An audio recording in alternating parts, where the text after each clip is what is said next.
दिवशी माझ्या गुरुचरणी गेलेले हे तेवढं लक्षात ठेवा. बाकी तुम्हाला कुठलंही बंधन नाही. हे खाऊ नका, ते खाऊ नका, हे कुठे करू नका. पण हे ज्या वेळेला जेवढं सोपं तेवढं अवघड.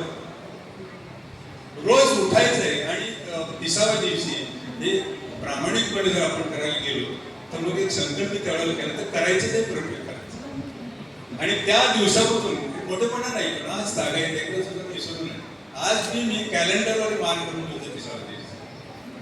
कारण विसरलं नाही पाहिजे. कारण हा माणूस आहे, आपण सर्वसाधारण जीव विसरतो, साध्या साध्या गोष्टी विसरतो. या त्यावेळेला आपल्या लक्षात आले आपला इष्टमिती आठवायचे आणि हे जेव्हा आपण करीत येतो त्यावेळेला मग मला एक ज्ञान होतं.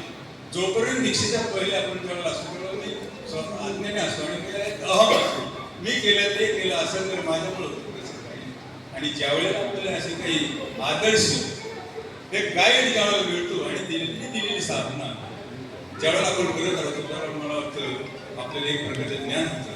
आणि मग मला माझ्या गुरुजींनी काय सांगितलं, माझ्या ठाकूरजींनी काय सांगितलं हे लक्षात येतं आणि मग आपण त्याप्रमाणे वागण्याचा प्रयत्न करतो. म्हणून ज्यावेळेला हे चेंजेस परिवर्तन ज्यावेळेला होते मला वाटतं हा आपला दुसरा धर्म. पण इथं मेन विश्वास, जोपर्यंत माझा कॉन्फिडन्स विश्वास तोपर्यंत काही उपयोग नाही. आणि हेच मी केलं. आज या वयात सुद्धा दुसरे कानंदाची गोष्ट सांगायची म्हणजे इतर वेळेला गोव्यामध्ये आमचे बाबेदा नरेंद्र भौमिक चार लोकांनी मला फोन केला होता. मी एकदाच येण्याचा प्रयत्न करणार होतो, परंतु काय असेल आपणची एक इच्छा असेल. आमचे मनोजदार म्हणाले मी चाललो आहे माझ्याबरोबर कुठेतरी चला. आणि सांगायची गोष्ट आनंदाची माझ्याबरोबर जवळजवळ 14 लोक बरोबर आले.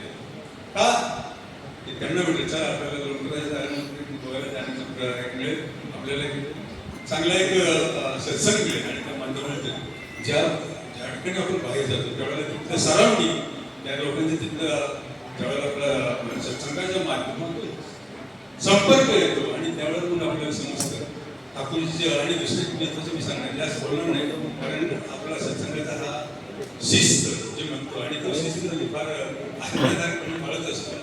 हा जो सत्संगाचे जे आंदोलन सध्या चालू आहे त्याच्यामागे एक फार मोठी गोष्ट आहे.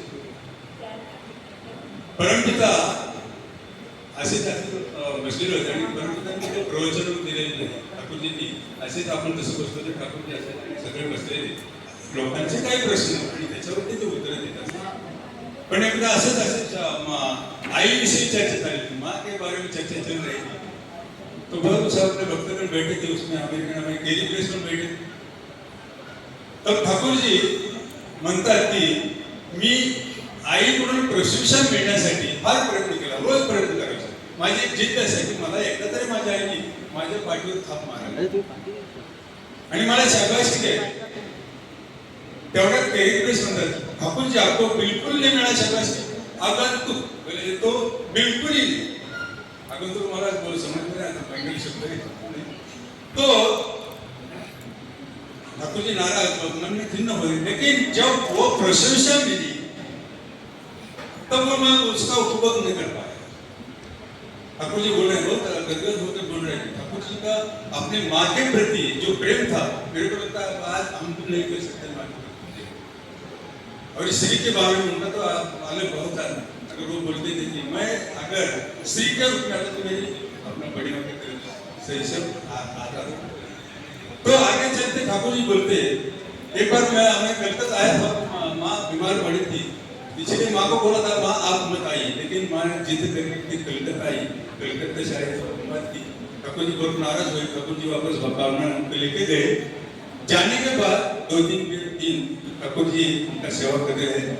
अचानक मध्य रात्रि का टाइम आवाज आता है अंदर से ठाकुर जी बाहर बैठे माँ अंदर है. तो माँ ने आवाज पे ठाकुर जी क्या गए और बोले अनुकूल मैं बहुत प्रसन्न हूँ अभी तक तेरा काम देखिए तू जो कर रहा है, लेकिन मेरी अभी इच्छा है अभी जाओ सब जो दुखी कष्टी है लोगों के लिए आप पूरा आयुष्य करो काम करो. बरोबर सांगतो त्यावेळेला ठाकूरजींची परिस्थिती अशी झाली आणि मग ते सांगतात डोळे पण पाणी आहे कंठ दाखवून आला आणि ठाकूरजी म्हणतात जी काय प्रशंसा मिळाली त्या आयुष्यभर ज्यासाठी मी धडपडलो सगळ्यांच्यासाठी प्रशिक्षण करत होती मला आई. परंतु ते मला न मिळालं, पण ते ज्यावेळेला मिळालं आणि त्यावेळेला आईने सांगितलं की हे अनुकूल तुला एक काम करायचं आहे. आणि हे जे करत असताना मग काकोजी आई होती आई, आणि दुसरं म्हणजे आईच त्यांची गुरु होती. म्हणजे एक आपल्याला आईचं कर्तव्य काय आणि आपल्या गुरुदेवाचं कर्तव्य हे लक्षात ठेवून आज जे आपण आंदोलन पाहतो आहे त्याला कारण नाही.